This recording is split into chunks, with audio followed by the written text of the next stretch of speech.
Torque हम लोगों ने सीखा था लास्ट टाइम, और काइनेमेटिक्स वाला पार्ट किया था, है ना? ऐसे किया था ना। और टॉर्क के एप्लीकेशन के बाद उसका इक्विलिब्रियम का कंडीशन हम लोगों ने देखा था। तो अभी हम लोग वो जो टॉर्क पढ़ा था उस टॉर्क से हम और क्या ढूंढ सकते हैं ये जानेंगे। जैसे लॉज ऑफ मोशन जब पढ़ा था हम लोगों ने, तो उसमें एफ नेट जो आता था, that was the rate of change of linear momentum, है ना? ऐसा आया था। This was the Newton second law. इसी का अगर हम लोग एंगुलर मोशन या रोटेशन मोशन में एप्लीकेशन देखते हैं, तो नेट टॉर्क जो है वो D L by d T आता है। इसमें पी हम लोग बोलते थे कि ये है लीनियर मोमेंटम, और इसमें जो ये एल आ रहा है इसको बोलते हैं एंगुलर मोमेंटम।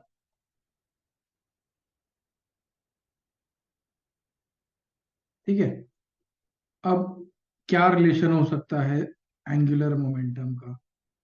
तो लीनियर मोमेंटम को हम लोगों ने डिफाइन किया था मास इनटू वेलोसिटी। मास को हम लोग बोलते हैं इनर्शिया, है ना? और ये हो गया अपना वेलोसिटी। तो ऐसा ही कुछ टर्म यहाँ पे भी लिखना पड़ेगा, लेकिन जो टर्म यहाँ पे लिखते हैं मास की जगह, उसको आई सिंबल देते हैं, और वेलोसिटी की जगह जो लिखते हैं उसको ओमेगा सिंबल देते हैं। इसको बोलते हैं रोटेशनल इनर्शिया,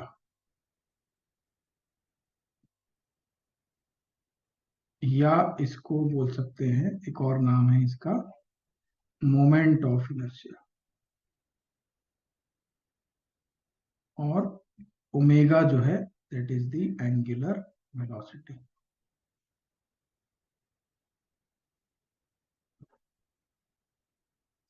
तो अब ये आगे जब हम लोग बढ़ेंगे इसमें, मतलब ये टॉर्क नेट को D L by d T लिखेंगे, तो एल की जगह आई ओमेगा जब लिख देंगे, तो नेट टॉर्क का इक्वेशन हो जाएगा D by d T of I into omega. अब इसमें अगर ये कंडीशन लगाएं दैट कि मोमेंट ऑफ इनर्शिया अगर कांस्टेंट है ना, इफ आई इज कांस्टेंट, तो ये इक्वेशन मॉडिफाई होके हो जाएगा net torque is equal to I times of d omega by d t. तो d omega by d t यानी कि rate of change of angular speed, sorry angular velocity, इसको हम लोगों ने डिफाइन किया है एज एंगुलर एक्सिलरेशन, है ना? यानी कि जैसा हम लोग लीनियर मोशन में देखते थे, बिल्कुल वैसा ही इक्वेशन यहाँ पे आ रहा है। ये आ जाता है m into A if m is constant.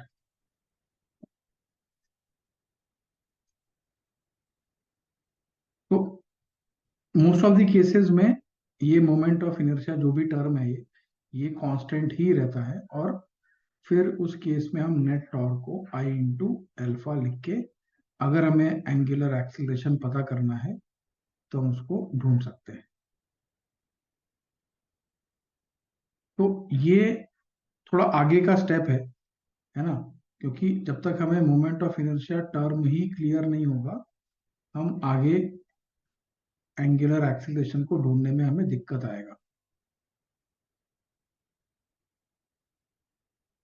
तो ये जो टॉर्क नेट का यूज करके अल्फा हम लोगों ने पता किया है, वो इसी बात पर डिपेंड करेगा कि हमें एंगुलर इनर्शिया या रोटेशनल इनर्शिया या मोमेंट ऑफ इनर्शिया पता करने आ रहा है या नहीं आ रहा है।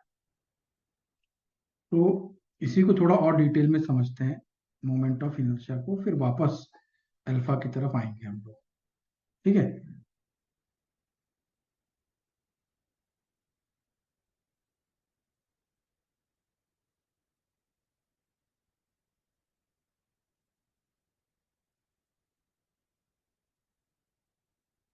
कुछ एग्जाम्पल्स लेंगे पहले, और फिर उस एग्जाम्पल से ये समझने का कोशिश करेंगे कि ये मोमेंट ऑफ इनर्शिया नाम का टर्म कितने फायदे वाला है।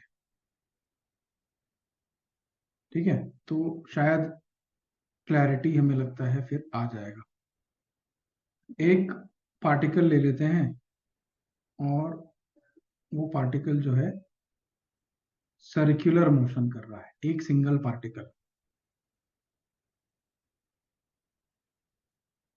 ये उसका कह सकते हो एक्सिस है, जो सेंटर ऑफ द सर्कल से पास कर रहा है।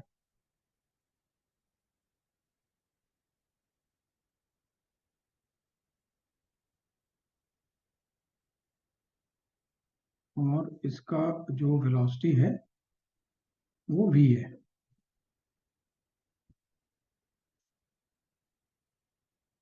रेडियस की बात करें तो ये रेडियस r ले लेते हैं,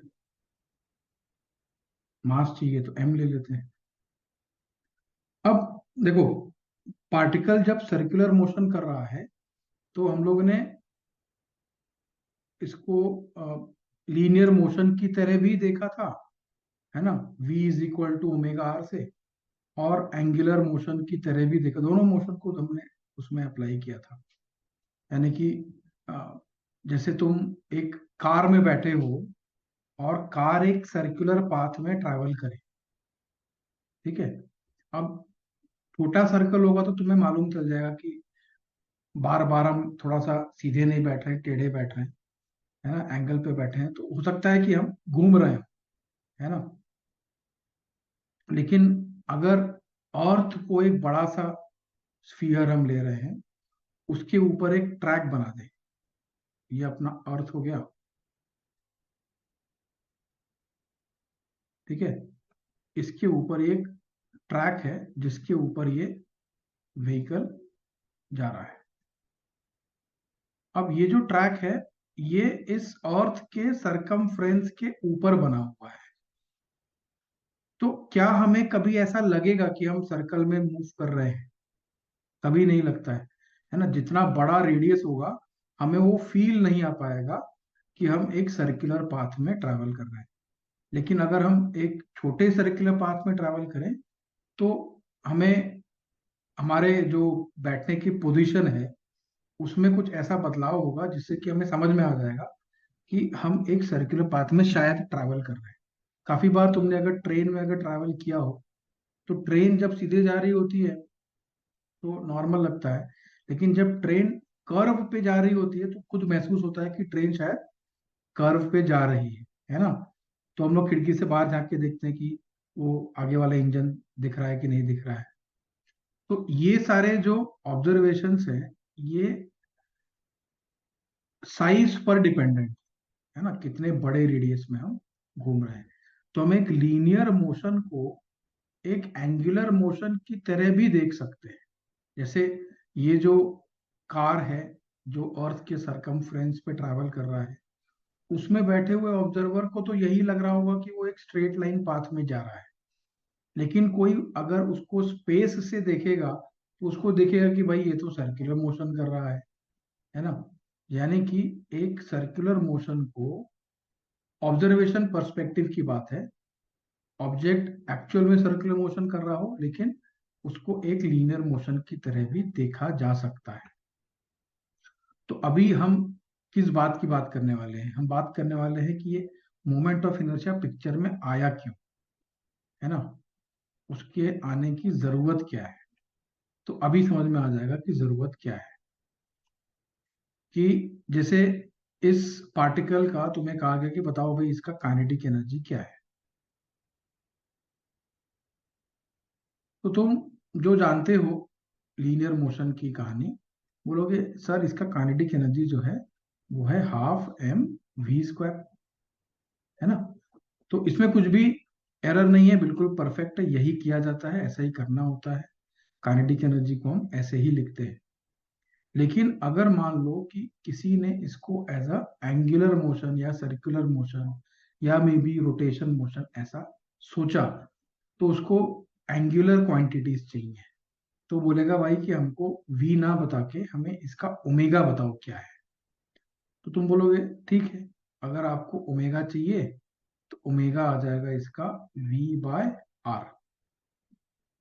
ठीक है, तो आप क्या करते हो, ये जो वी है इस वी की जगह लिख दो ओमेगा आर का स्क्वायर, है ना। कुछ चेंज नहीं किया, सिर्फ v in terms of omega वहां पे लिख दिया। तो ऐसा लिखने के बाद देखो क्या हुआ, ये ऐसा बन गया। अब ये थोड़ा अलग सा लग रहा है हाफ एम वी स्क्वायर के कंपैरिजन में। तो ये जो एम आर स्क्वायर वाला टर्म है इसको साथ में ले लेते हैं, ओमेगा स्क्वायर वाला टर्म अलग कर देते हैं, और इसको फिर से कंपेयर करते हैं इस इक्वेशन के साथ, इन दोनों के। तो कंपैरिजन से देखो एक चीज तो दिख रहा है कि ये टर्म जो कांस्टेंट वाला है ये तो सेम है ना। जब ये हमने ऑब्जर्व किया एज अ लीनियर मोशन, यहाँ पे लिख देते हैं दिस इज व्हेन, अरे उड़ जा रहा है ये, when observed as linear motion, और नीचे वाला when observed as angular motion. वही सेम ऑब्जर्वेशन है, सेम सिचुएशन है, अलग अलग व्यू पॉइंट से देख रहे हैं। तो जो ये पहला टर्म है हाफ एम वी स्क्वायर में हाफ, वो तो दोनों में सेम है। ठीक है, तो परफेक्ट है। यहाँ पर इनर्शिया है, यहाँ पे कुछ और है इनर्शिया की जगह, यहाँ पे लीनियर वेलोसिटी है ऊपर वाले में, नीचे वाले में एंगुलर वेलोसिटी का स्क्वायर है। यानी कि v को हम रिप्लेस कर रहे हैं उसके एंगुलर काउंटर पार्ट से। तो सिमिलरली m का जो एंगुलर काउंटर पार्ट है वो एम आर स्क्वायर होना चाहिए, ऐसा हम लोग सोचते हैं। तो इसको बोल सकते हैं कि ये कुछ नहीं है, ये तो सिर्फ एक रोटेशनल इनर्शिया नाम का टर्म है। जैसे इनर्शिया को डिफाइन करते हैं कि resistance offered by the body to resist the tendency to linear motion, है ना। लीनियर मोशन के होने की टेंडेंसी को अपोज करता है ये टर्म इनर्शिया। तो रोटेशनल इनर्शिया एंगुलर मोशन के टेंडेंसी को अपोज करता है। तो मतलब प्रॉब्लम अभी भी उतनी क्लियर नहीं है, क्योंकि हाफ एम वी स्क्वायर हम लिखना प्रिफर करेंगे, हम ये वाला काम क्यों करने जाएंगे, है ना। जब हमारे पास वी है, या हमारे पास मान लो ओमेगा भी दे दें, तो हम ओमेगा इंटू आर करके वी पता कर लेंगे, और जो भी वी का मैग्नीट्यूड आएगा उसको फाइनली इसी में पुट कर देंगे। तो एक पार्टिकल के सर्कुलर मोशन को लीनियर मोशन देखो या एंगुलर मोशन देखो, उससे कुछ मेजर फर्क नहीं पड़ता है। लेकिन अगर मान लो कि तुम्हें एक रॉड दे दिया, ठीक है। अब रॉड के बारे में हम लोगों ने लास्ट टाइम रोटेशन मोशन में सीखा था कि रोटेटिंग बॉडी के लिए जो कॉमन पैरामीटर्स होते हैं, जो सभी पार्टिकल और बॉडी के लिए होते हैं, वो होते हैं एंगुलर पैरामीटर्स। तो हम इस रॉड का वेलोसिटी v तो नहीं बता सकते, लेकिन हम ये बता सकते हैं कि ये रॉड कुछ एंगुलर स्पीड ओमेगा से घूम रहा है। ठीक है, ये इसका लेंथ है, और मास को हम बोल देते हैं कि यूनिफॉर्म डिस्ट्रीब्यूशन है इसका, इसका वैल्यू m है। पूछा गया कि बताओ find kinetic energy of the rod. तो अब फॉर्मूला तो हमारे पास यही वाला है, लेकिन ये फॉर्मूला इसमें नहीं यूज हो सकता है। क्यों नहीं यूज हो सकता? क्योंकि पूरे रॉड का कोई एक वी है ही नहीं। पूरे रॉड का एक कॉमन ओमेगा जरूर है, लेकिन वी नहीं है।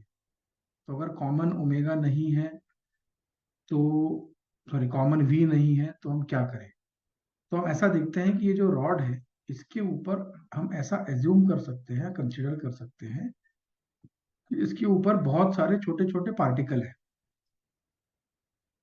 ठीक है।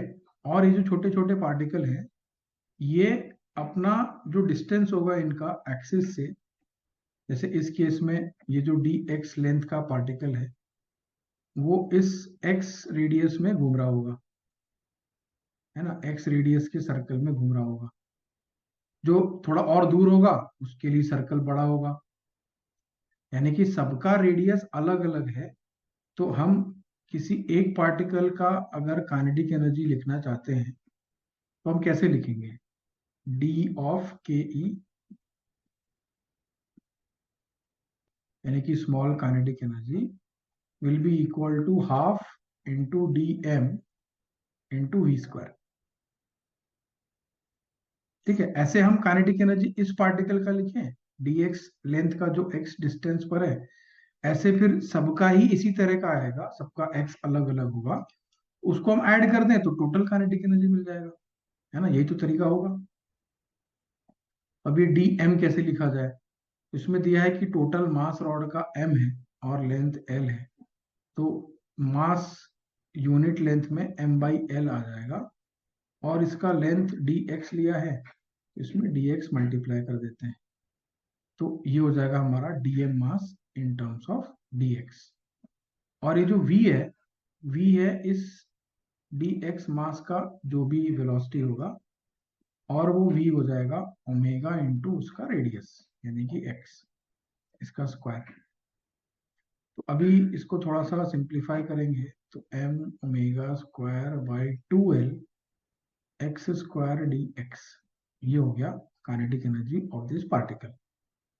तो kinetic energy of the rod के लिए हमें इसी को तो ऐड करना है, यानी कि M omega square by 2l x square D X को इंटीग्रेट करना है। अब इंटीग्रेट करने के टाइम हमें कुछ एक्स का लिमिट लगाना पड़ेगा, क्योंकि रॉड यहाँ पे स्टार्ट हो रहा है और यहाँ पे एंड हो जा रहा है। तो हमने एक्स मेजर करना स्टार्ट किया है लेफ्ट वाले एंड से, तो वहां पे एक्स का वैल्यू 0 है, और बढ़ते बढ़ते बढ़ते बढ़ते जब लास्ट पॉइंट पे पहुंच जाएंगे तब एक्स का वैल्यू एल हो जाएगा। तो हम इसको 0 से एल तक इंटीग्रेट कर देते हैं। इसको सॉल्व करेंगे तो एक्स क्यूब बाई 3 आता है, लिमिट्स अप्लाई कर देंगे तो एल क्यूब बाई 3 हो जाएगा। तो एल क्यूब में से एक एल इस डिनोमिनेटर वाले एल से कट गया, तो हमें मिल गया M omega square L square by 6। इसी को हम एक और तरीके से लिख देते हैं, हाफ अलग करके M L square by 3 into omega square. जैसा हमने यहां पे किया बिल्कुल वैसा ही यहां पे किया, लेकिन यहां पे करने से कुछ ज्यादा फायदा दिखा नहीं, क्योंकि ये भी करना उतना ही आसान था जितना कि ये दिख रहा है ना। लेकिन अगर हमें रॉड का काइनेटिक एनर्जी लिखना है और हम ये इस तरह से डायरेक्टली लिखना नहीं जानते हैं, तो हमें ये पूरा प्रोसेस बार बार करना पड़ेगा, क्योंकि मिल ही नहीं सकता है। हर एक पार्टिकल का रेडियस अलग है, उसका स्पीड अलग है, स्पीड अलग है तो काइनेटिक एनर्जी अलग है, सबका हमें अलग अलग ढूंढ के उनको ऐड करना पड़ेगा। तो इस पूरे प्रोसेस से बचने के लिए बेस्ट तरीका क्या है कि ये जो हमने लास्ट टर्म लिखा है half into M L square by 3 into omega square, इस एम एल स्क्वायर बाई 3 को हम लोग रोटेशनल इनर्शिया ऐसा बोल के इसको कुछ सिंबल दे दें और एक जनरलाइज फॉर्मूला बता दें कि रोटेटिंग बॉडीज के लिए kinetic energy half I omega square ऐसा लिखना चाहिए, जिससे कि काम आसान हो जाएगा, है ना। अगर नहीं लिखना है तो मत लिखो, D M into V square, half इसको इंटीग्रेट करो, और इंटीग्रेशन अच्छा लग रहा है तो कर डालो, जितना समय देना है तो मिलेगा यही,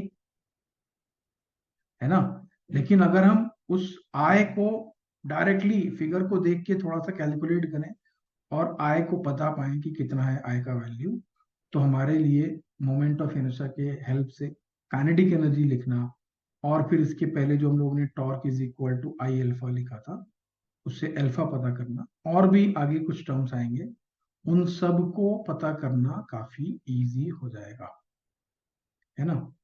तो इसका मतलब है कि kinetic energy of a rotating body के लिए हाफ आई ओमेगा स्क्वायर काफी इंपॉर्टेंट है, सिंपल बना देता है। और उस आय को पता करने के लिए हमें अभी कुछ थोड़ा सा काम करना पड़ेगा। क्या वो आय पता कैसे किया जाए, और क्या कुछ उसके स्टैंडर्ड रिजल्ट्स हैं जिनको हमें याद रखना पड़ेगा। तो हमने यहाँ पर देखो पता किया है, ये एम आर स्क्वायर, ये वाला टर्म है ना, ये जो है ये एक सिंगल पार्टिकल का है, सिंगल पार्टिकल का जो आर रेडियस में घूम रहा है। तो हम ऐसा डिफाइन कर सकते हैं that the moment of inertia of a point mass m rotating in a circular path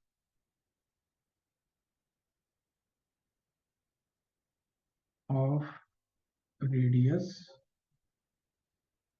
r is given by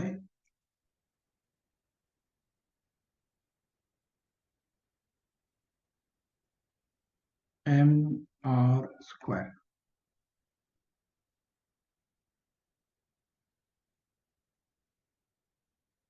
तो ये हमारा एक जनरल कह सकते हो फॉर्मूला हो जाएगा, क्योंकि जब हम पॉइंट मास का लिखना जान जाएंगे, सीख जाएंगे, तो फिर हमें किसी भी स्ट्रक्चर का पता करना बड़ा ही आसान हो जाएगा। तो हम लोगों ने अभी एक स्ट्रक्चर का अननोइंगली ढूंढ लिया है ना, यूनिफॉर्म रॉड का।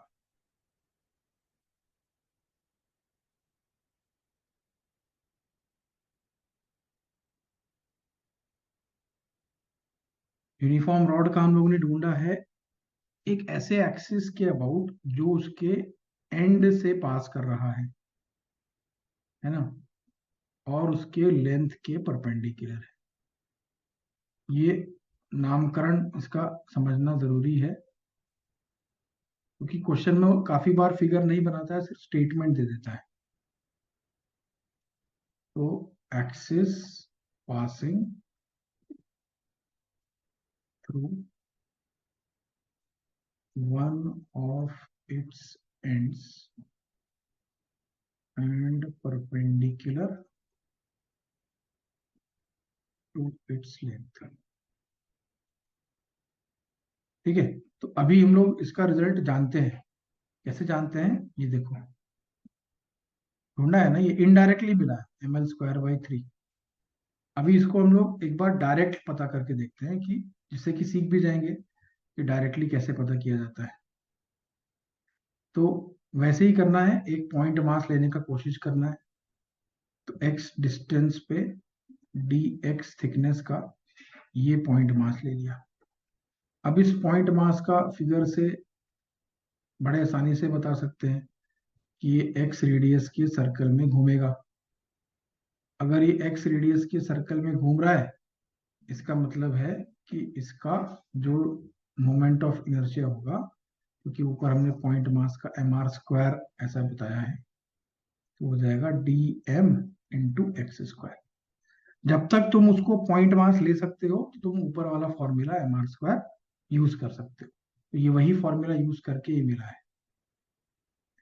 फिर इसमें डी एम को लिख देना है M by L into D X into X square, और फिर आई के लिए ये पूरा टर्म इंटीग्रेट हो जाएगा, और एक्स को 0 से एल तक इंटीग्रेट कर देंगे।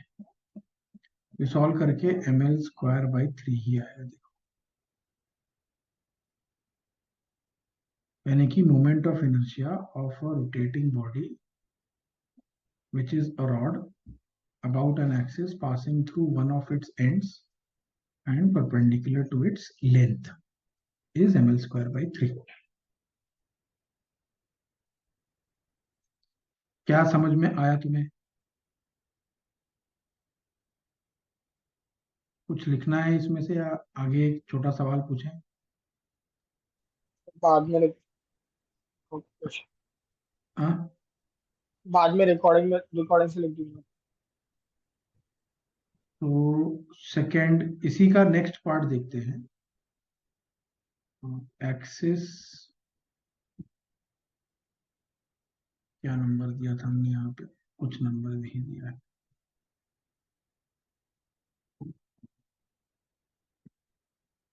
ये मिटा देते हैं। एक्सिस पासिंग थ्रू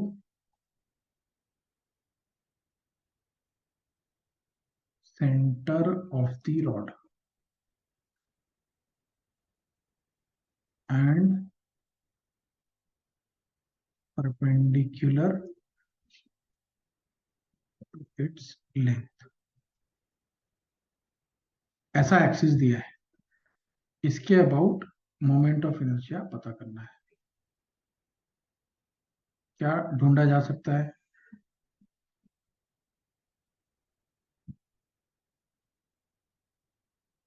बाय 24 आ रहा है। ml² / 24। हाँ। क्या लिमिट्स लगाया उसमें तुमने? 0 to L/2। 0 to L/2 करोगे तो आधा ही रॉड आएगा ना।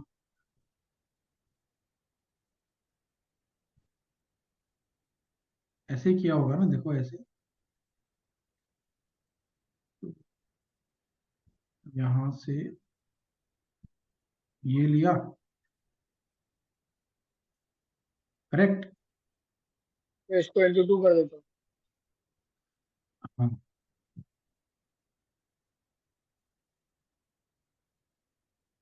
ml²/12।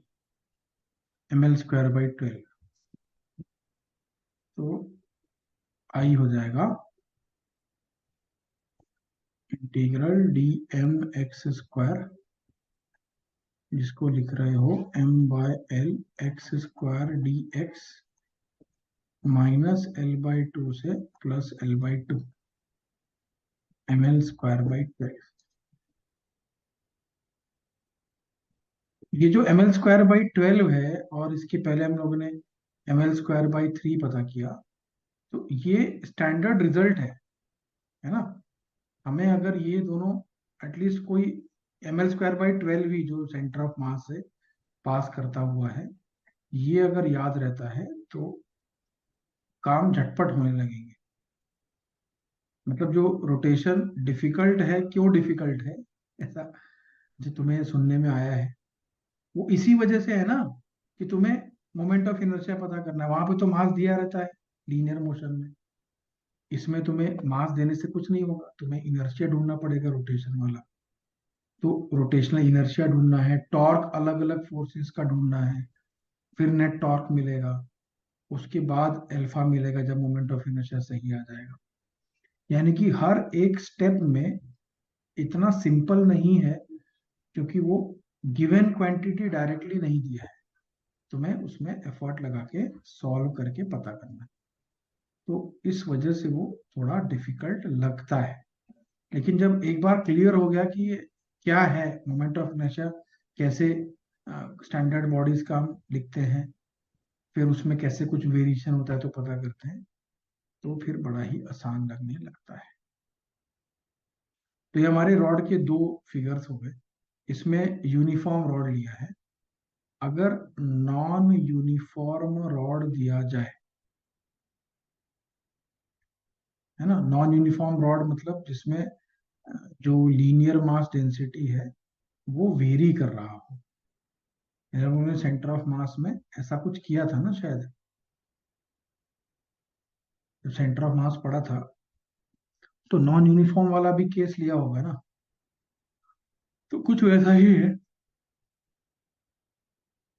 इसको करके देखो, देखो आता है क्या।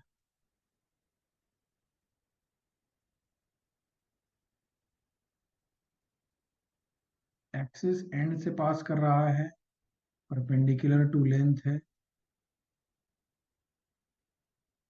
लेंथ एल है, और जिसका मास पर यूनिट लेंथ है, यानी कि लीनियर मास डेंसिटी वो है alpha plus beta x.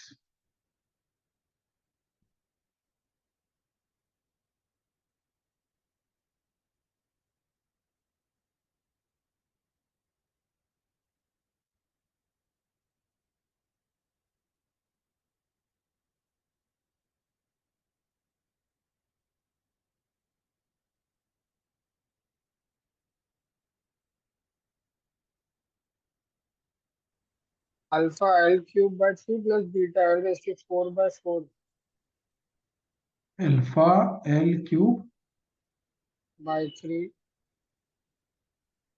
Into plus beta beta L raise to 4 by 4।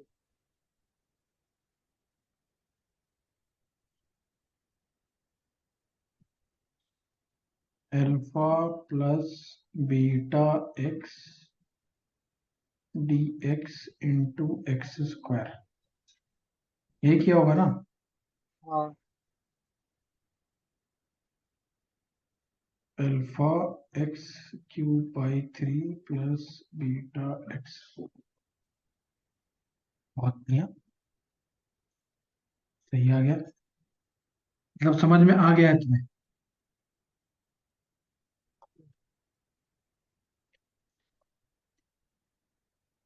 अभी एक फिगर बनाते हैं, उसमें तुम बताओ क्या आएगा।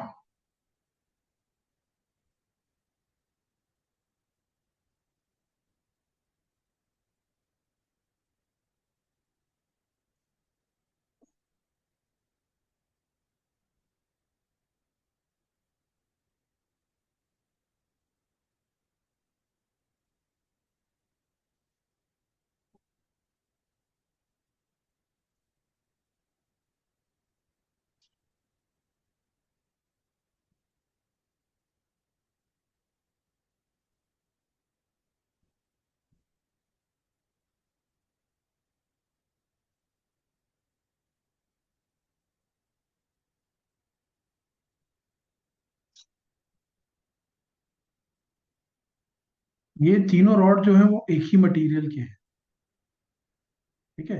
और इसमें से ये वाला लेंथ एल है, ये वाला लेंथ L/3 है, L/2 है, ठीक है। दिया है mass of L, length of rod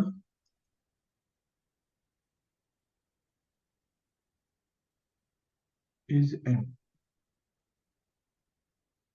find moment of inertia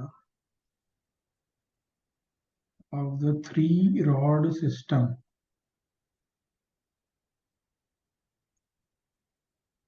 about an axis passing through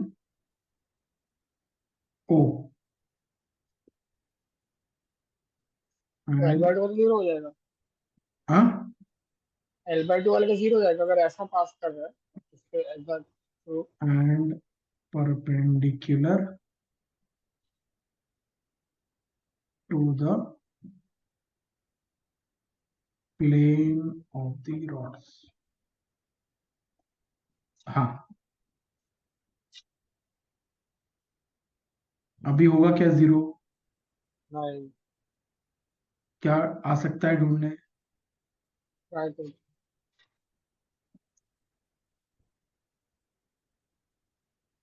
इसमें रिजल्ट जो हम लोगों ने ढूंढा है ना उसको यूज करना, इंटीग्रेशन इसमें करने का जरूरत नहीं है। हम्म, मैंने इसके लिए पहले तो इंडिविजुअल निकाला, तीनों रोड का इंडिविजुअल इनर्शिया। हम्म। उसके बाद वो सेंटर ऑफ मास वाला फॉर्मूला लगा के आई कैप और जे कैप में निकाला, तो आई कैप में आ रहा है l square by 24 centre of plus l mass वाला स्क्वायर। कौन सा फॉर्मूला? अरे मतलब वो सेंटर ही निकालने के लिए बस,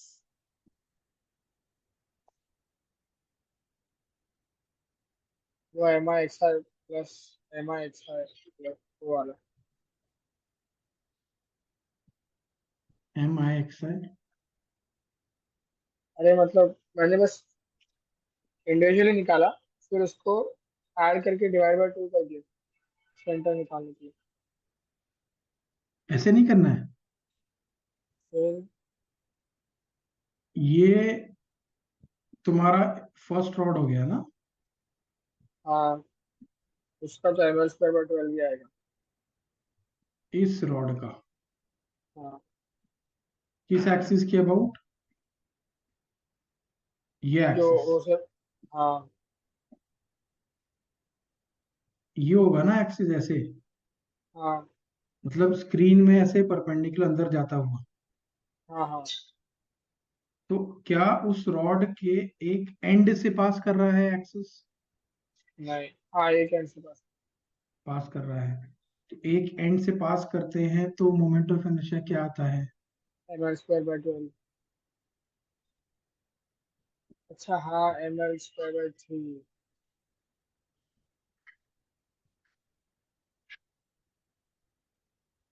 अभी कह रहे हैं तुम लिखते रहो, तुम इसको नोट्स तो मैं दे दूंगा, लेकिन लिखते रहोगे ना तुम्हें फिर भूलेगा नहीं। हाँ ये एक्सिस लिखो और इसका मोमेंट फिगर बना लो छोटा सा, और मोमेंट ऑफ इनर्शिया लिखो।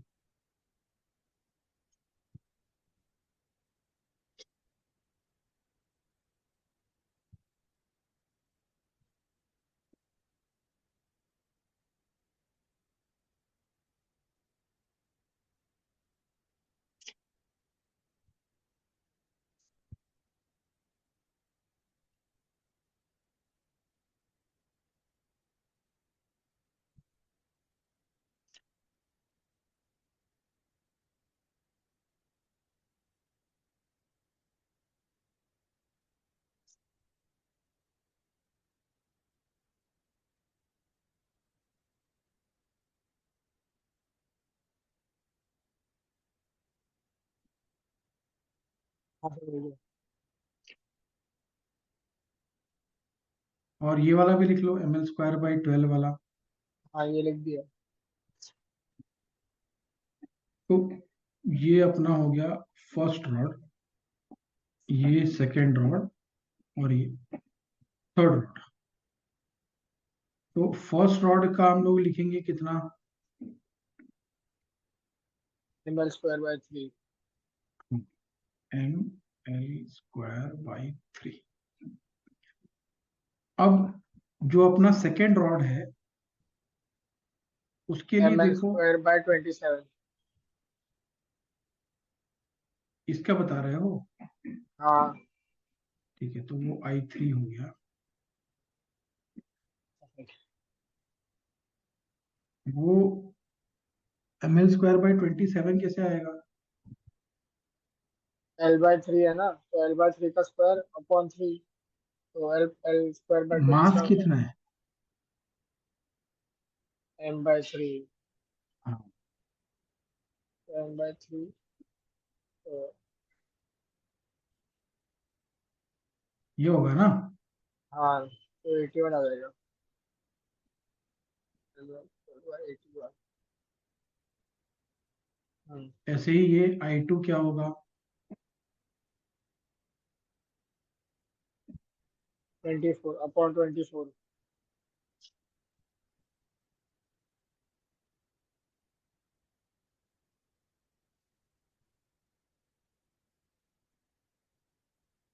तो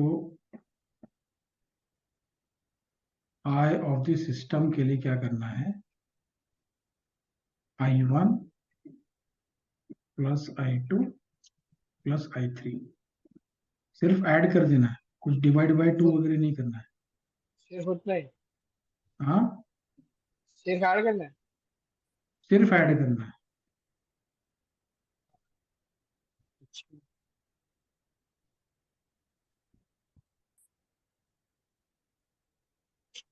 तो ये जो आएगा वो तुम्हारा आंसर हो जाएगा। हम्म, सिंपल है ना। ऐड करना हाँ मतलब सिंपल है।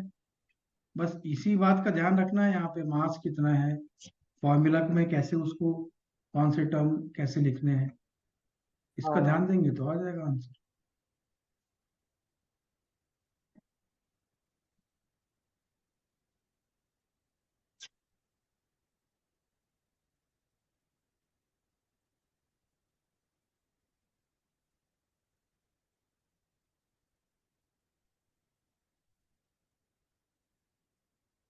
चले ना आगे। अच्छा। अभी सेकंड फिगर है यूनिफॉर्म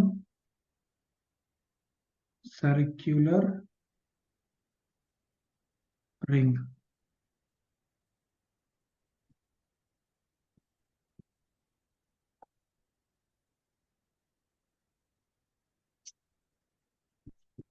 तो यूनिफॉर्म सर्कुलर रिंग के लिए क्या करना चाहिए?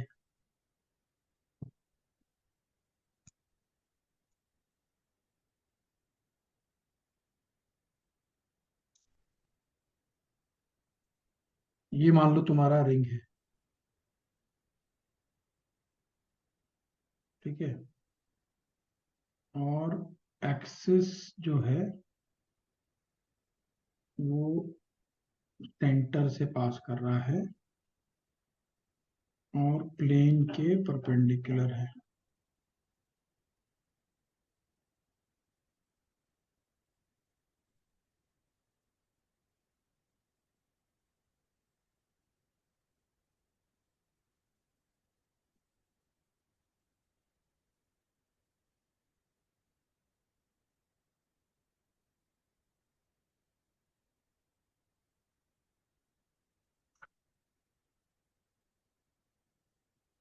ठीक है,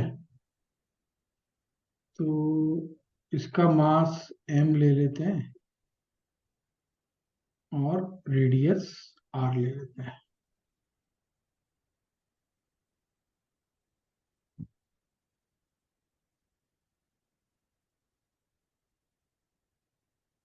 मास इसके ऊपर यूनिफॉर्मली डिस्ट्रीब्यूटेड है।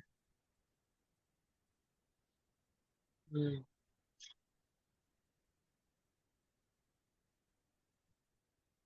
तो अगर हमें कोई छोटा सा मास लेना भी होगा जिसको हम पॉइंट मास की तरह लेंगे, तो वो होगा तो इसी के सरकमफ्रेंस पे ही ना।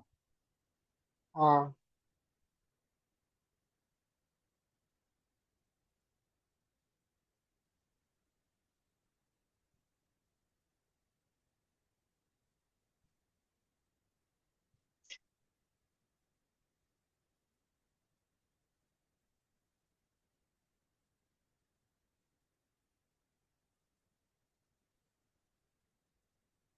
ऐसा कुछ ले लेते हैं। ये हो गया अपना डीएम मास। अब जब ये रिंग घूमेगा आर रेडियस का सर्कल है, तो डीएम का रेडियस कितना होगा जितने रेडियस में वो घूमेगा?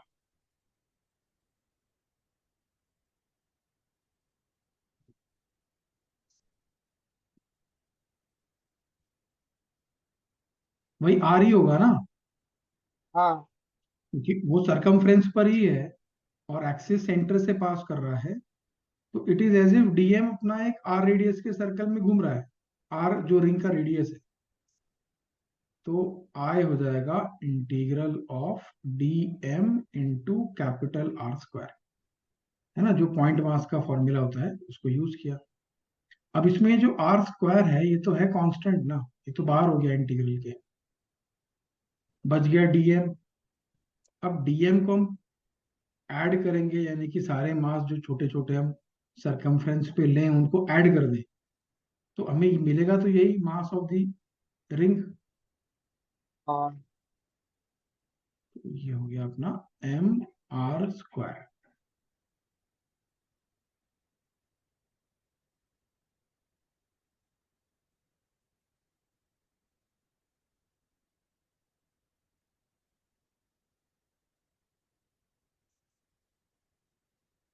ये ज्यादा मुश्किल इंटीग्रेशन नहीं हुआ क्योंकि आर हर डीएम का रेडियस सेम है, इस वजह से ये बड़ा ही सिंपल हो गया, है ना।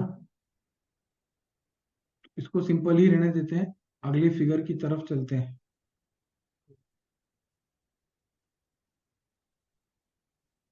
Uniform circular disc.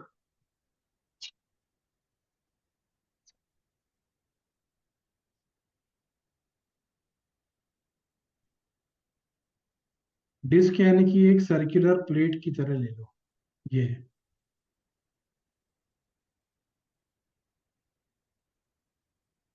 ये हो गया इसका एक्सिस।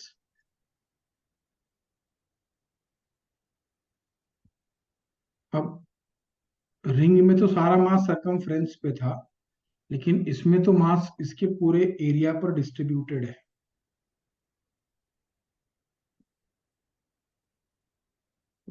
एक्सिस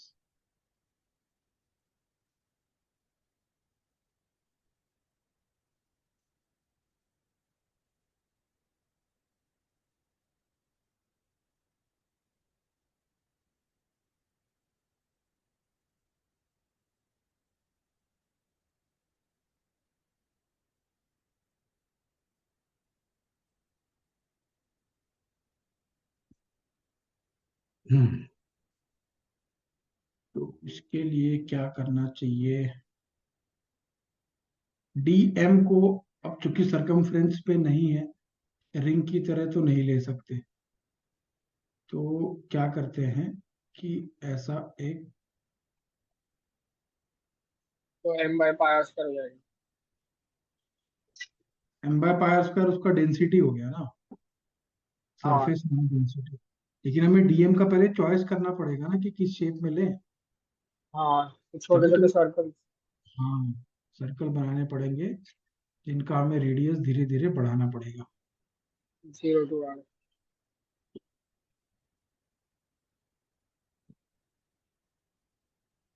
तो ये मान लो हमारा एक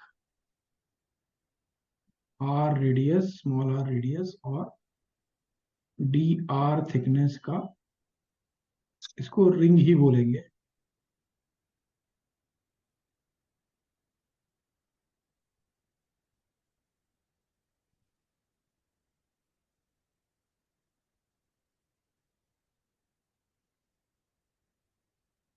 तो डी आई हो गया समझ इसका। लिया।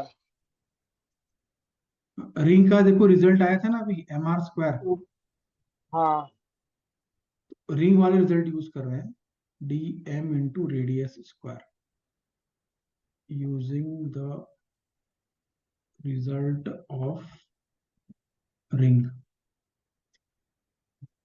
तो m by pi r square, ये हो गया density, into 2 pi r d r, है ना, ये पूरा टर्म डी एम है।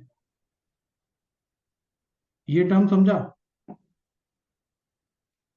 हाँ हाँ, 2 पाई r into j। हाँ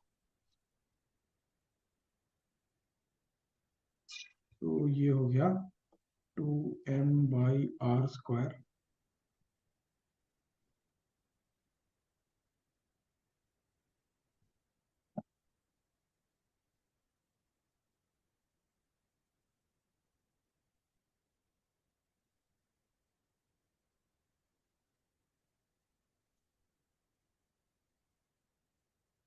mr²/2 आ गया। यानी कि डिस्क का moment of inertia about axis through its centre and बस। Perpendicular to the plane, mr²/2 आ गया।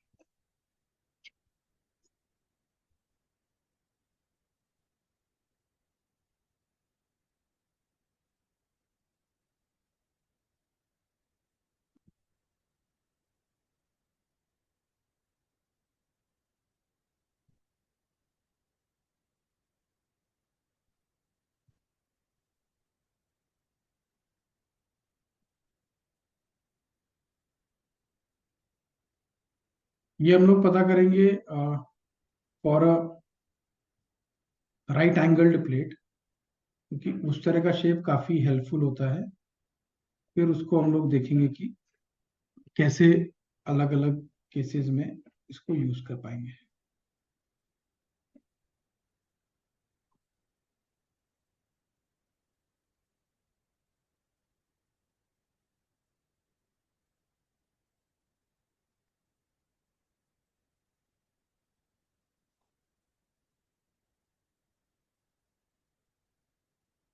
एक मिनट हो, एक ट्रायंगुलर प्लेट है ना, ये थोड़ा सा मुश्किल होने वाला है, लेकिन इससे काफी कुछ सीखने को मिलेगा तुम्हें। है ना। ये प्लेट है यानी कि अंदर खाली जगह नहीं है, अंदर ये सब फील्ड है।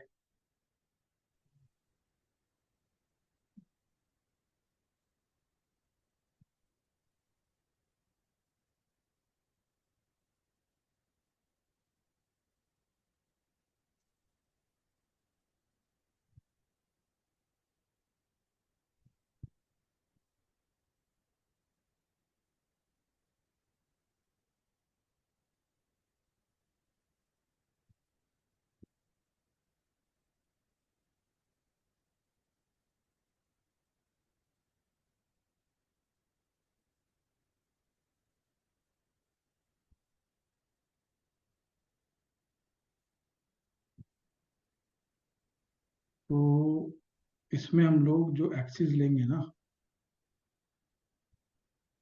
वो एक्सिस होगा ये।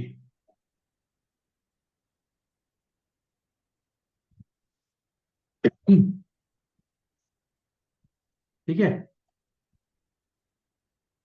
और ये एक राइट एंगल्ड प्लेट है।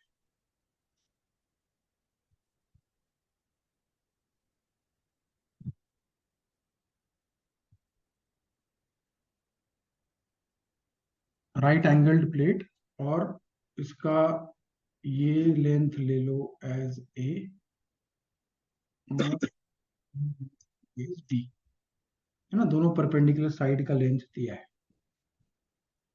और मास इसका हम लोग ले लेते हैं एम। अब जैसे है झंडा होता है ना ऐसा ट्रायंगल शेप का, तो उस तरह का ये एक्सिस है। इसके अबाउट जब ये ट्रायंगल घूमेगा तो ये वाला पॉइंट ऐसे पीछे जाएगा, ऐसे आगे आएगा, ऐसे कुछ होगा। तो अब जैसे मोमेंट ऑफ इनर्शिया चाहिए, तो मैं शेप का चॉइस ही करना थोड़ा सा अपने लिए क्रूशियल होता है। छोटे छोटे ट्रायंगल लेंगे। नहीं, छोटे छोटे ट्रायंगल लेंगे तो हमें ट्रायंगल का रिजल्ट हम मालूम होना चाहिए ना। ट्रायंगल का हाँ, रिजल्ट। छोटे छोटे रॉड लेंगे। हाँ, छोटे छोटे रॉड लेंगे तो हो जाएगा। तो ये जो ऊपर वाला एंड है, यहां से x डिस्टेंस पे,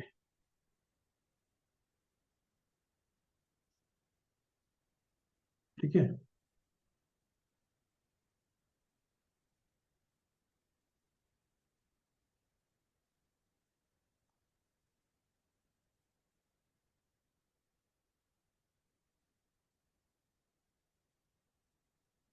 और थिकनेस ले लेते हैं dx। एक छोटा सा रॉड लिया। अब इमेजिन करो कि हमें सिर्फ इस रॉड का ही पता करना है मोमेंट ऑफ इनर्शिया। तो रॉड का रिजल्ट याद करने का कोशिश करो कि एल ये स्क्वायर जो बाई एक्सिस थ्री, है, ये इसके एंड से पास हो रहा है ना। M L square by three. हाँ। तो डी एम इंटू जितना इसका लेंथ होगा, तो वो लेंथ भी हमें अभी मालूम नहीं है कितना है, तो उसको भी कुछ लेना पड़ेगा। लेटेस्ट से उसको हम लोग ले लेते हैं एज इक्वल टू वाई। ये लेंथ हो गया।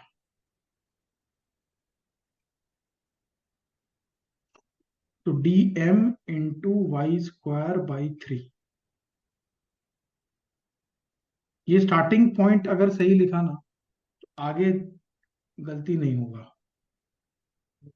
मतलब मैथमेटिकल एरर अगर आ गया तो आ गया, लेकिन फिजिक्स का वाला पार्ट इतना ही है कि इसमें हम ये सही सही लिख दें। ये समझा कैसे लिखा। हाँ, तो अब इसी को हमें इंटीग्रेट करना है। तो पहले डी एम ढूंढना पड़ेगा कितना है। उसके लिए ट्रायंगुलर प्लेट है तो मास इसके एरिया पर डिस्ट्रीब्यूटेड है। तो पर यूनिट एरिया मास कितना आ जाएगा। पाई में upon into base into. Area of triangle होता हाँ, है ना। और ये जो रॉड बनाया है, उसका एरिया होगा y इंटू डी एक्स होगा। अब y भी एक वेरिएबल है, अलग अलग रॉड के लिए y अलग अलग आ जाएगा, तो y वाई और जीरो x टू ए को भी होगा। रिलेट करना पड़ेगा। तो देखो y और x को कैसे रिलेट कर रहे हैं। एक ये ट्रायंगल दिख रहा है छोटा सा, और एक ये पूरा बड़ा वाला, ये y है, ये इतना x है, ये b है, और ये a है। तो ट्रायंगलर्स, दोनों ट्रायंगल सिमिलर है ना। दोनों मतलब कौन कौन से, एक तो ये वाला और एक ये वाला, बराबर। तो तुम लिख सकते हो y by X is a by B. तो y का वैल्यू आ जाएगा x into A by B. तो इसको पुट कर देते हैं, है ना। तो ये हो जाएगा m by A B by 2 into X A by B into D X. ठीक है। तो ये अपना डीएम हो गया, पुट कर देते जो हैं। एक्स की लिमिट होगी वो जीरो टू ए होगा ना। x की लिमिट होगी 0 टू b। बट इनिशियली तो वाई था ना वो। वाई को अपन एक्स के टर्म्स में लिखा y को x के टर्म्स में क्यों लिख रहे हैं, क्योंकि अलग अलग x के लिए y का वैल्यू अलग अलग होगा ना। लेकिन हाँ। x हम मेजर यहाँ से कर रहे हैं ना, तो यहाँ पे x का वैल्यू 0 है, और हम्म। x हमें मेजर करना पड़ेगा बिल्कुल नीचे तक। यहाँ पे हम्म। x का वैल्यू b ही तो होगा। हाँ। तो डी एम हो गया हमारा 2m by A B into X A by B into Y square by 3 into D X. और इसको इंटीग्रेट करना है। अब इसमें कुछ टर्म देखो कैंसिल हो रहा है, इसको बाद में कैंसिल करेंगे, पहले y को सब्स्टिट्यूट कर देते हैं। वाई स्क्वायर यानी कि X square A square by B square, और एक 3 भी है। हम्म। अब देखो क्या क्या कैंसिल हो रहा है। एक ये ए कैंसिल हो गया, बस। इतने बड़े में से बस एक ही टर्म कैंसिल हुआ। 2m ए स्क्वायर ये by raise to B three. 4 हाँ। Into three. X cube D X, एक 3 वहाँ पे भी थ्री आएगा। है ना। अब इसको इंटीग्रेट करेंगे x 0 से एक्स बी तक। हम्म। 2m a square by 3b4, ये तो बी पूरा फोर कैंसिल बाय होगा बी फोर हो फोर। गया ना, हाँ वो तो कैंसिल हो जाएगा। कैंसिल हो गया। तो अभी क्या बचा अपने ए पास, square by six. M a square by six. ma² by 6 बचा।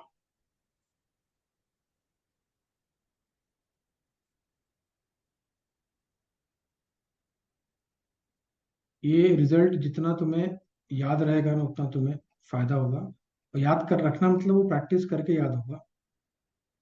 तुम्हें बस फिगर में जो दिया जाए उसमें देखना है कि इस तरह का ट्रायंगल अगर बन रहा है तो मोमेंट ऑफ इनर्शिया अप्लाई कर देना है। तो देखो इसमें याद करने का तरीका क्या है कि तुमने एक्सिस जो है वो एक परपेंडिकुलर साइड के अलोंग बनाई है,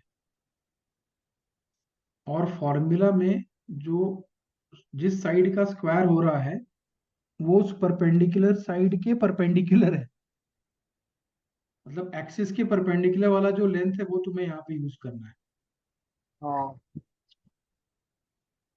है ना। जैसे एक ऐसा ट्रायंगल बना दें, ये मान लो x ले ले, ये y ले ले, और इसके अबाउट पूछें मोमेंट ऑफ इनर्शिया क्या आएगा, मास इज m। तो M Y square by six. हाँ, ऐसे याद रखना जरूरी है।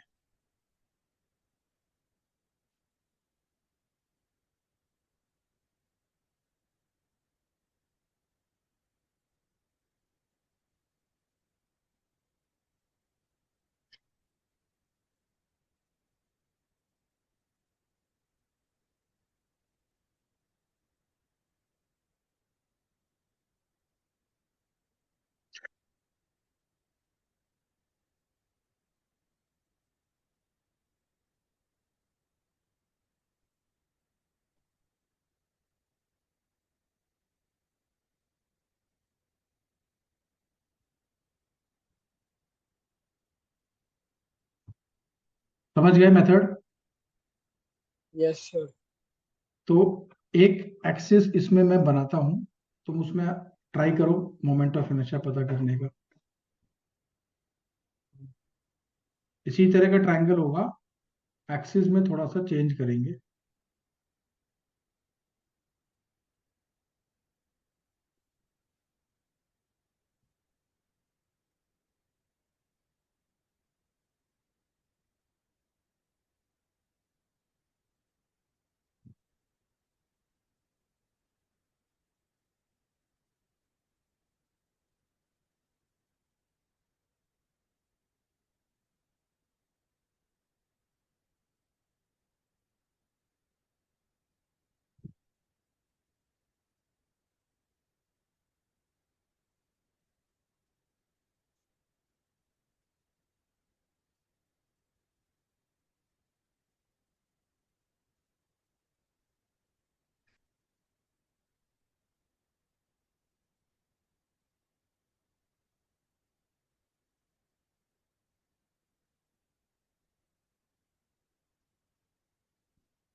इसमें ए इंटीग्रेट कर, ए के लिमिट्स में ए डालेंगे ना। नहीं, पहले वो शेप सोचो ना, शेप क्या लोगे? शेप तो रॉड ही लेते हैं। कैसे होगा वो रॉड? और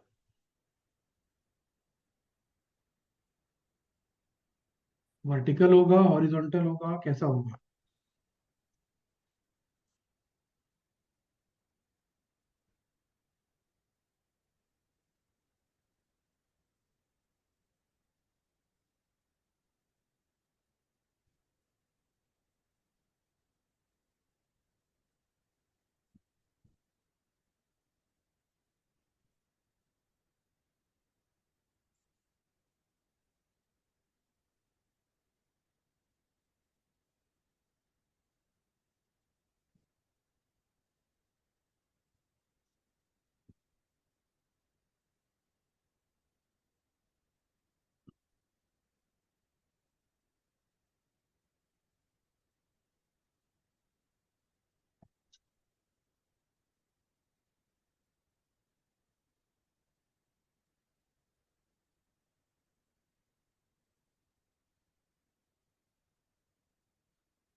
ऐसा नहीं कर सकते क्या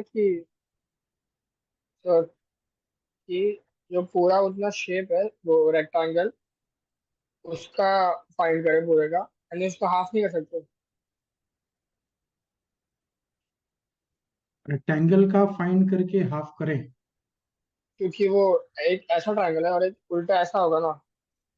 लेकिन दोनों का तो मोमेंट ऑफ इनर्शिया सेम नहीं ना होगा। हाँ,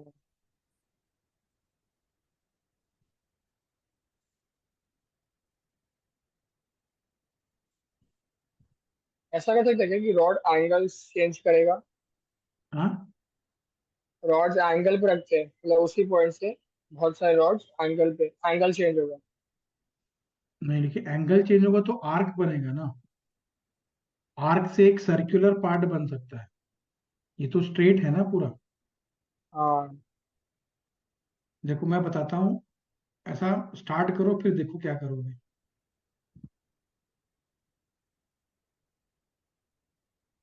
बट इसमें तो वो एक्सेस कनेक्टेड ही नहीं है। हाँ। इसमें तो वो एक्सेस कनेक्टेड ही नहीं है।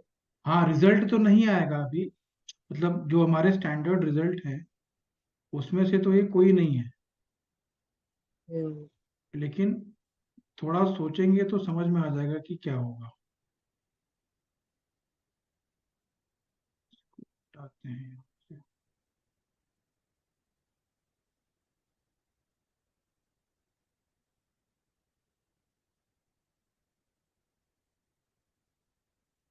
ये जो रॉड है ना, जो ये लिया है हमने, इसका लेंथ भी कुछ है ना। लेंथ इसका वाई है।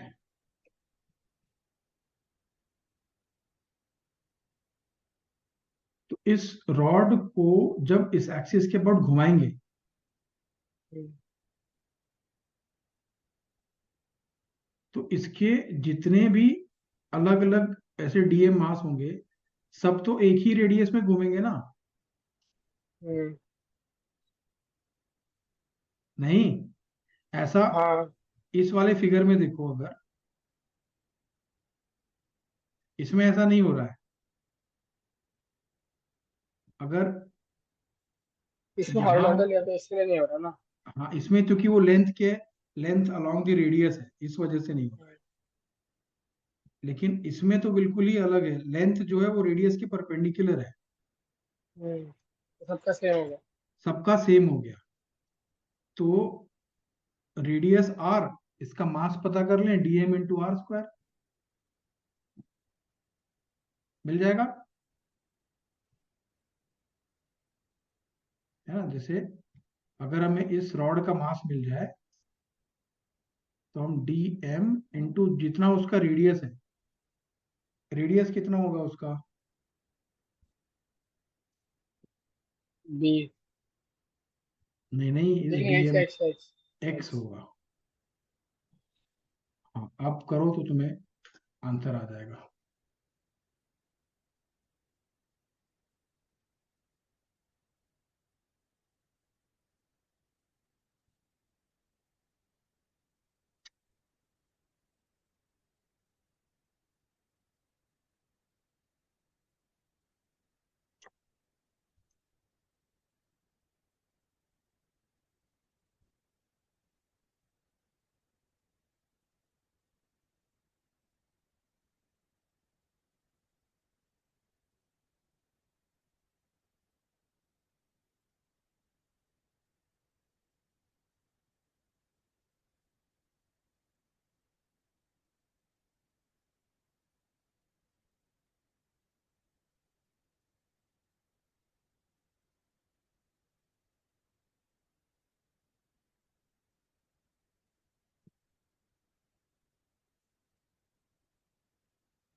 देखो MAB/12 आ रहा है। MAB/12।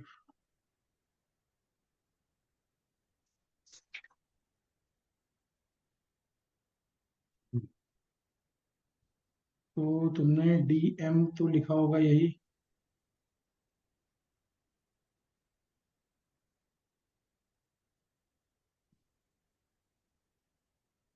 है ना। और Y भी वैसे ही रिलेट हुआ होगा, Y/X इज A/B, है ना, पुराना वाला ही है। तो 2M/AB Y/DX।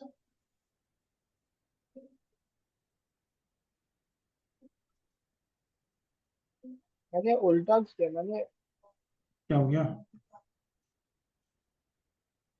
मैंने एक्स को तो वाई के टर्म में लिख के किया। Y respect. X को Y के टर्म्स में किया है तो यार DX की जगह DY भी लाना चाहिए ना। हाँ वही किया। dy और फिर एक्स स्क्वायर को नहीं, ऐसे तो डायरेक्टली Y/DY नहीं कर सकते क्योंकि फिगर में DY है ही नहीं ना।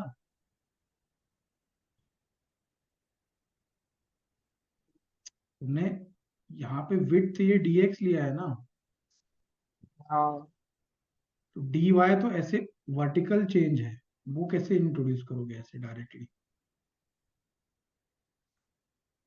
हाँ अगर तुम्हें Y/DY को रिलेट करना है, मतलब Y और DY और DX को रिलेट करना है, इसको यूज करो। DY/DX आ जाएगा A/B। तो DX को लिख सकते हो B × DY/A, बाय ए। ये लिख सकते हो। हाँ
तो MB²/2 आ रहा है। हाँ हाँ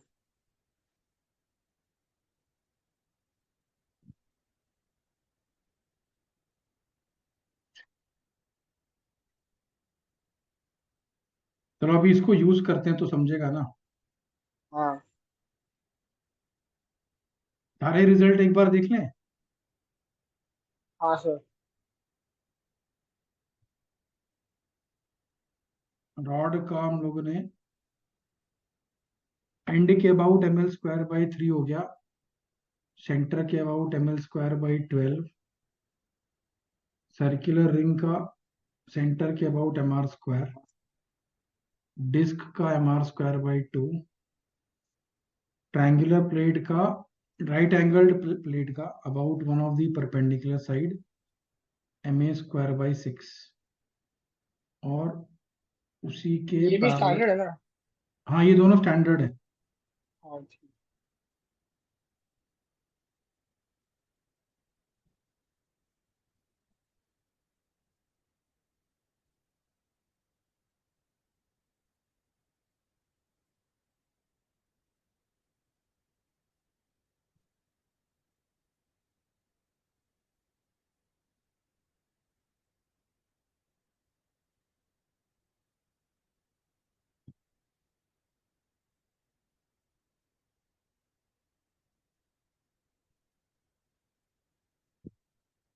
ये इक्विलेटरल ट्रायंगल है।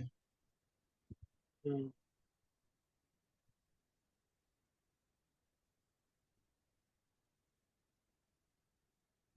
प्लेट है, triangular plate. Equilateral triangular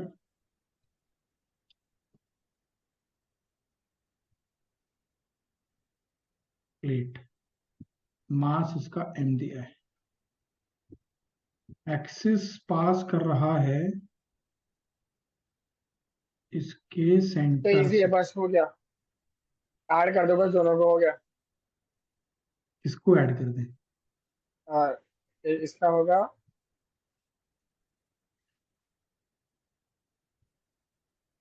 ml²/24। तो दोनों का ऐड कर दो तो 2ml²/24, तो ml²/12 हो गया। ml²/12। हाँ, कैसे किया कुछ बताओ। जब इससे एक्सिस ऐसे पास होता है तो ma²/6 होगा, तो नीचे वाला साइड है l/2। इस वाले का बता रहे हो। हाँ, तो उसका नीचे वाला साइड है l/2, तो l/2 का स्क्वायर होगा।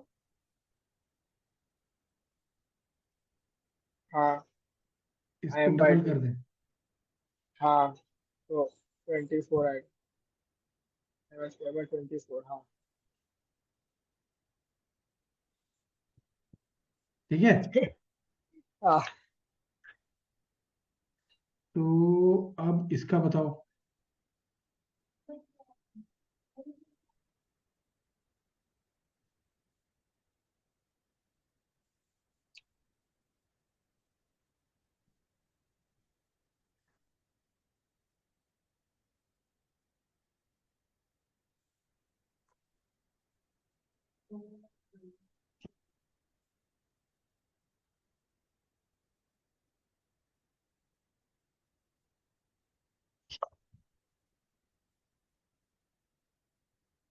m × l√3/2 का स्क्वायर अपॉन 2, m इंटू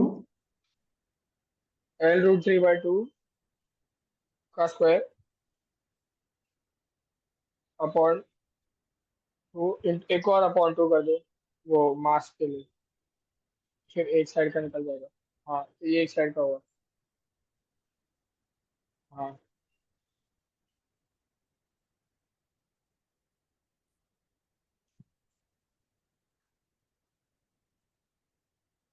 ये तो सही बताया तुमने। तो अब हमें लगता है तुम्हें करने आ जाएगा। एक रेक्टेंगुलर प्लेट का पता करते हैं,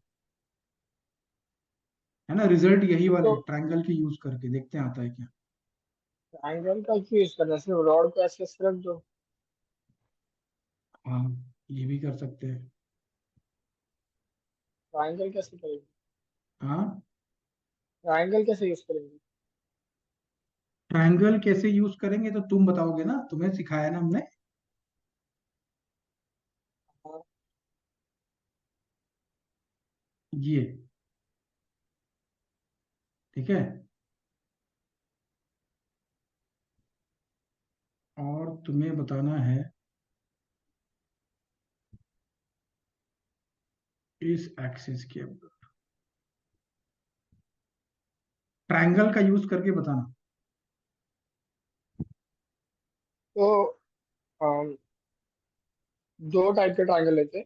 एक का बड़ा वाला साइड इस साइड है, एंड एक का बड़ा वाला साइड इस साइड है, बट वो इन्वर्टेड है। ऐसा कर सकते हैं। मतलब ऐसा बना दें।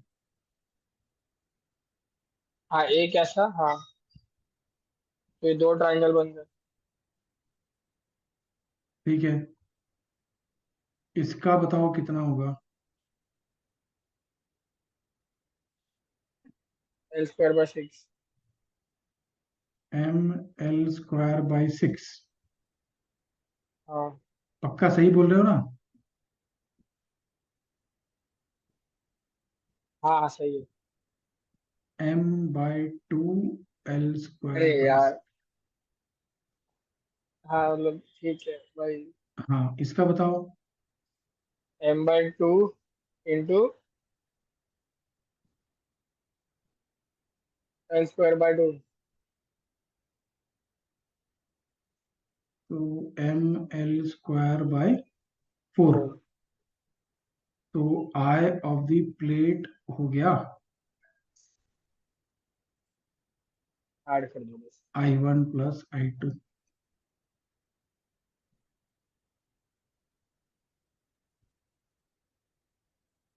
ये कितना आ जाएगा? l²/3। ठीक है। हाँ। और इसमें एक और बता दो तो हो जाएगा। एक सेकेंड।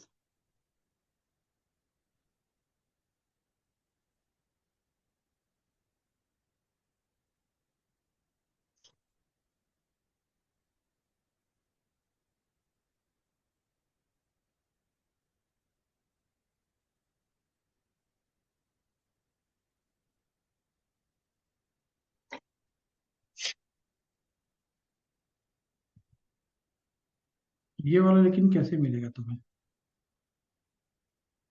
मिल सकता है?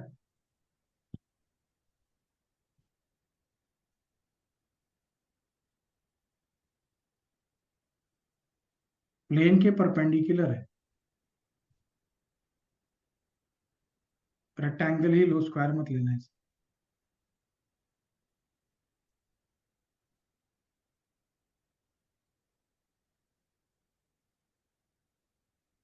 तो इसमें से चार ट्रायंगल नहीं बना सकते?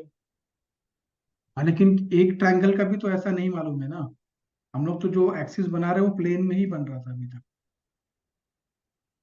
नहीं, ये देखो, ये एक्सिस जो अभी फिगर में लेफ्ट साइड में है वो हाँ प्लेट के प्लेन में ही है ना। और यहाँ भी सब हाँ प्लेन हाँ वाले ही हैं। ये तो हाँ। बिल्कुल ही अजूबा है, ये तो प्लेन के परपेंडिकुलर है।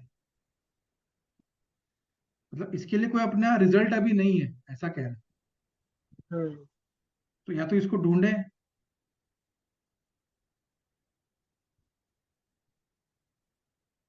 या एक थ्योरम होता है इसमें, उसकी मदद लेना चालू करते हैं, है ना। क्योंकि इंटीग्रेशन तो ठीक है कर सकते हैं, लेकिन हमेशा इंटीग्रेशन से रिजल्ट अगर ढूंढेंगे तो थोड़ा टाइम लग सकता है। तो कुछ और भी ट्रिक्स है उसमें। एक है theorem of parallel access,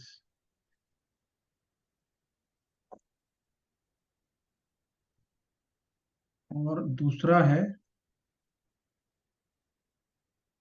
theorem of perpendicular axes. हम्म। ठीक है। तो थ्योरम का हमें सिर्फ रिजल्ट यूज करना है। तो जो पैरेलल एक्सिस थ्योरम है वो जब अप्लाई करते हैं तो उसमें बॉडी कोई भी टाइप का हो सब में अप्लाई हो जाता है। Applicable to all bodies.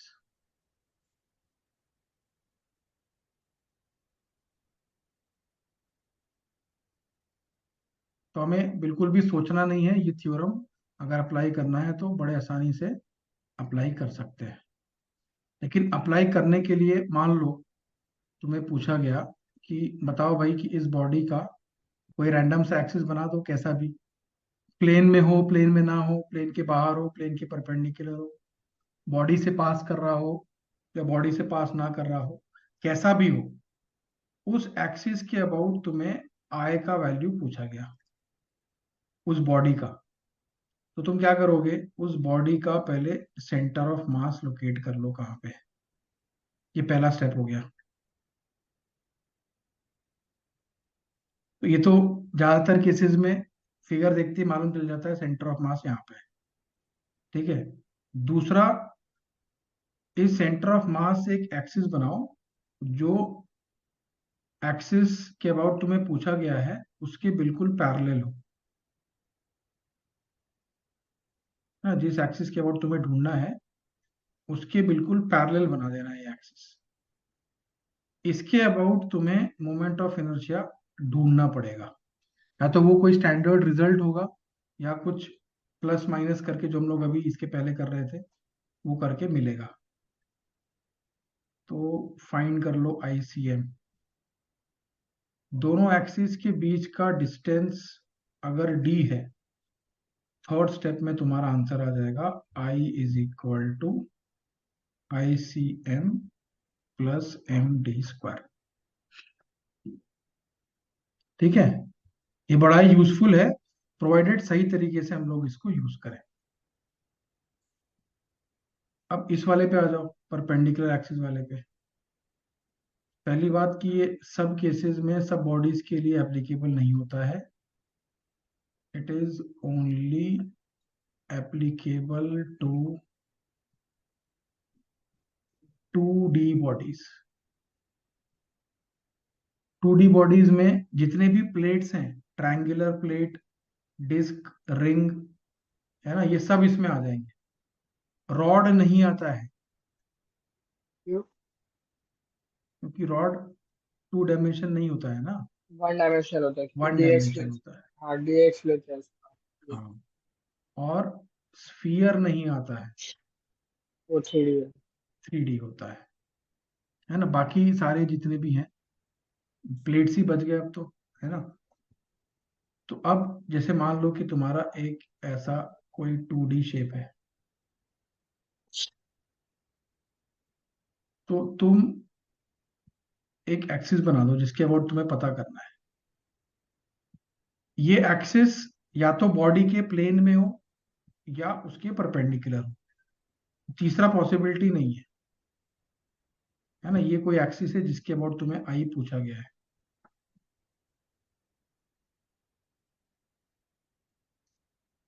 तो एक्सिस मस्ट बी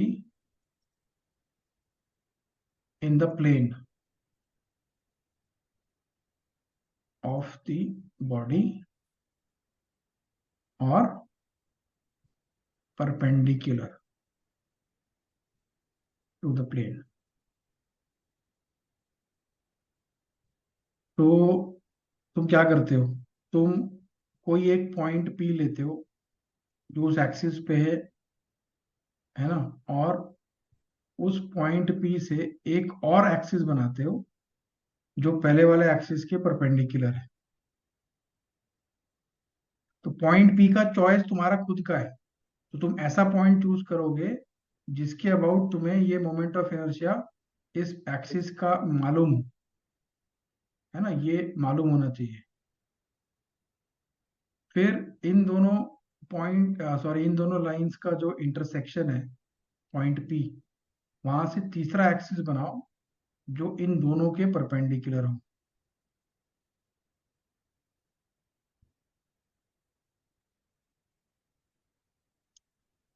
है ना। ये हो गया अपना तीसरा वाला एक्सिस। इस तीसरे एक्सिस के अबाउट भी मोमेंट ऑफ इनर्शिया मालूम होना चाहिए। तो अब जैसे मान लो हम कुछ नेमिंग कर देते हैं कि एक 3 एक्सिस सेकंड। हो गए। हाँ, 3 परपेंडिकुलर एक्सिस कैसे हो सकते हैं 2D में? 2D में नहीं, दो प्लेन में एक उसके परपेंडिकुलर, अच्छा, हाँ हाँ, ठीक है। है ना। हाँ, ऐसे एक और ऐसे और फिर एक ऐसे।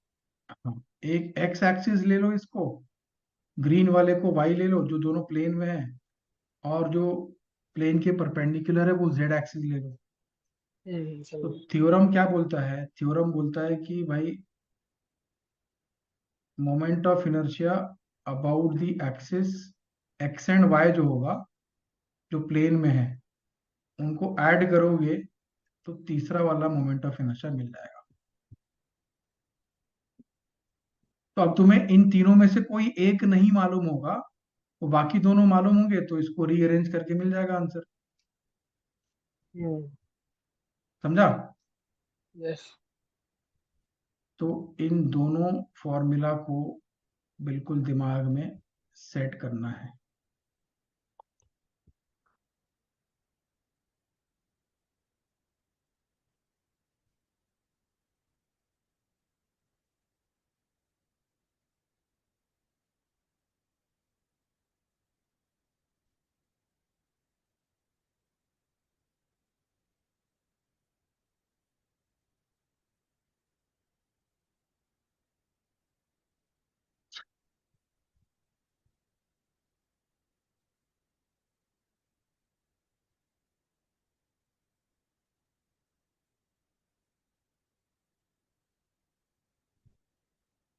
समझ गए? हाँ। चलो इसको यूज करके फिर कंफर्म करते हैं। पहला तो वो जो पैरेलल एक्सिस थ्योरम वाला है ना, उसको पहले कंफर्म करते हैं। ये रॉड है, इसका centre of mass mid point है। ठीक है, तुम्हें पूछा गया कि बताओ मोमेंट ऑफ इनर्शिया इसके अबाउट कितना है, इस एक्सिस के अबाउट। तो ऑल्दो तुम्हें रिजल्ट तो याद है, ml² by 3 होता है ना? लेकिन तुम क्या करते हो, तुम पैरेलल एक्सिस थ्योरम से पता करने का कोशिश करते हो। तो L/2 का ऐड करेंगे और C1 का तो ये होगा, L/2 का ही होगा। ICM ये हो गया, M M L L square by square by 12। 12 हाँ, और ये डी L/2, हाँ। डिस्टेंस ये हो गया। ml/4 तो 5 ml² बाय, नहीं नहीं, ml²/3, हाँ। ठीक है, हाँ।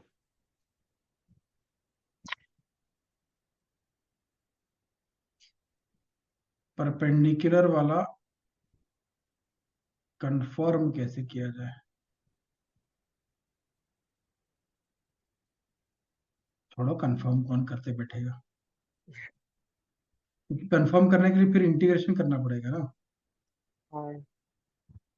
और कोई तरीका नहीं है। तो हम लोग अभी ये एक प्लेट ले ले रहे हैं, इस प्लेट का एक और व्यू बना देते हैं।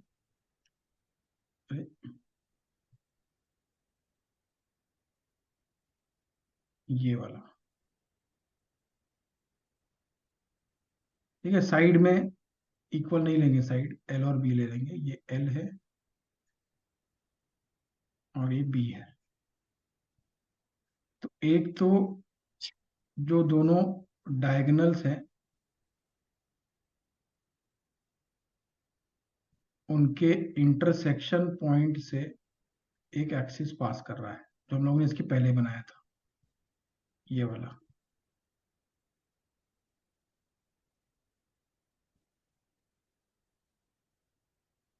वो इस राइट वाले फिगर में तो दिखेगा ही नहीं, हम्म।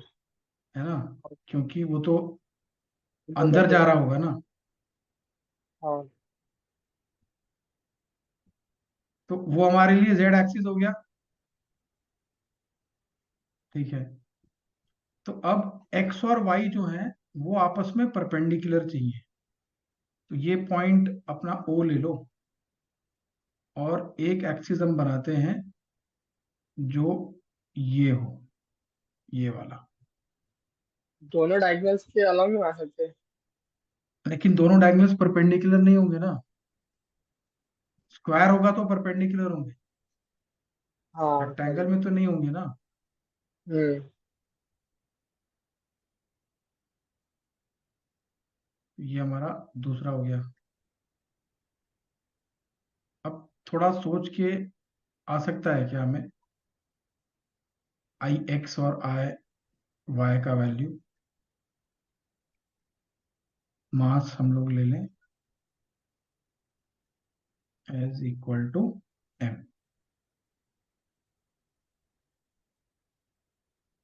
रॉड रॉड लेके सोचो, एक्स वाला अगर सोच रहे हैं हम लोग, तो ऐसा एक रॉड है और ऐसे बहुत सारे रॉड है।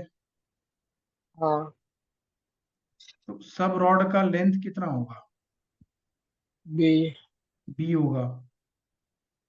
तो D M into B² by 12, क्योंकि उसके सेंटर ऑफ मास से पास कर रहा है ना। हाँ। तो ये अपना हो गया I x, MB² by 12। Same reasoning से आई वाई आ जाएगा, ml²/। ML² by 12। तो आई जेड हो गया I x plus I Y. समझा? तो ML² by 12 plus MB² by 12। हम्म। आ गया आंसर। अगर ये डायगोनल दिया हो तो डायगोनल का स्क्वायर वो लिख सकते हो, तो डायरेक्टली यही हम्म। लिख दो। आई थिंक मेथड समझ में आ चुका है तुम्हें, है ना। हम लोगों ने थ्योरम भी कवर कर लिए, तो अभी इसमें मोमेंट ऑफ इनर्शिया को प्रैक्टिस करने का जरूरत है, क्योंकि मेंस में तो थोड़े से इसमें प्रैक्टिस से ही सवाल होंगे, वो इतने आसान क्वेश्चन नहीं पूछता है। हम्म। एडवांस में direct question moment of inertia का रेयरली आता है, क्योंकि वो रोटेशन पे और भी सारे टर्म्स उसमें पूछता है। हम्म। इसमें तुम्हें अभी देखो होमवर्क क्या क्या करना है, थोड़ा सा और ऐड हो जाएगा मोमेंट ऑफ इनर्शिया वाला पार्ट। नाइन्थ क्वेश्चन से लेकर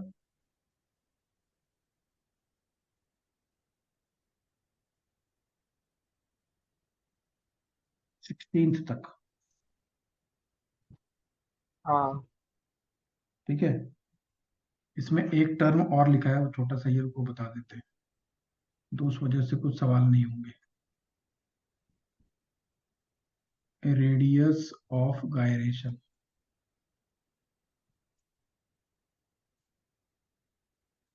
एक एग्जांपल लेते हैं तो जल्दी समझ में आ जाएगा।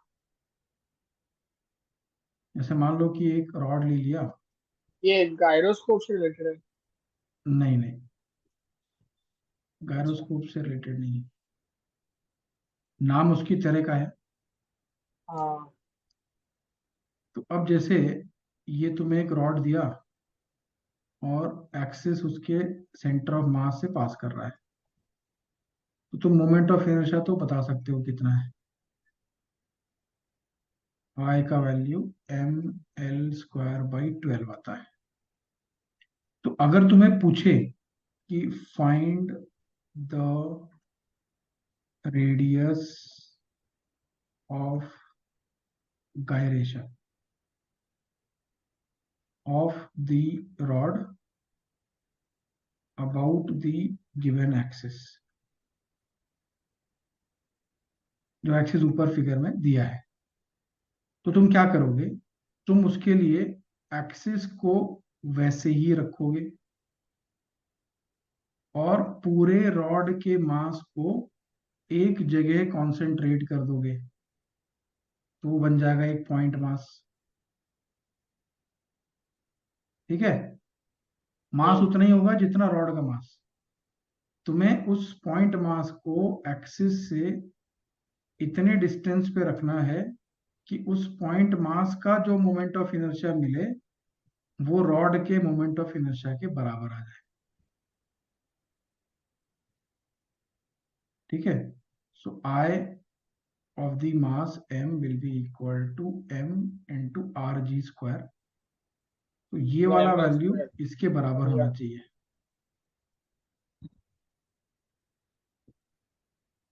बस, तो मिल गया तुम्हें, रेडियस ऑफ जाइरेशन इज L/√12। ये कॉन्सेप्ट ये समझाता है कि जैसे हम लोग सेंटर ऑफ मास पे सारा मास रिप्लेस कर देते थे सिस्टम ऑफ पार्टिकल्स के चैप्टर तक, लेकिन रोटेशन में ऐसा नहीं कर सकते हैं, है ना। तुम अगर सारा मास सेंटर पे रख दो, सेंटर ऑफ मास पे, तो उसका मोमेंट ऑफ इनर्शिया जीरो आ जाएगा। जीरो आ जाएगा, हाँ। उसको सेंटर ऑफ मास पे नहीं रख के उसको रेडियस ऑफ जाइरेशन पे रखते हैं। ठीक है।